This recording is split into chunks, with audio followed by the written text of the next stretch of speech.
একটা কথা মনে রেখো, এই দুঃখ কষ্ট, প্রতিটা রাতের নিঃশব্দ কান্না কিংবা দিনের ক্লান্ত শ্রান্ত বোবা হাহাকার, সব কিছুর সঙ্গেই তোমাকেই লড়তে হবে একাই।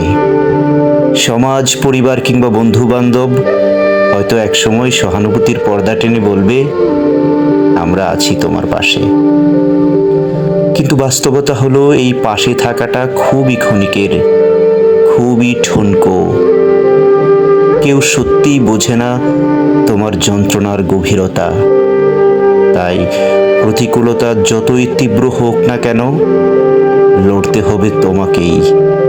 আর শুধু লড়াই নয়, সেই অন্ধকার গলি থেকে আলোয় ফেরার পথটাও খুঁজে বের করতে হবে তোমাকেই। কারণ তুমি ছাড়া আর কেউ জানে না তোমার বেঁচে থাকার কারণটা কতটা জরুরি।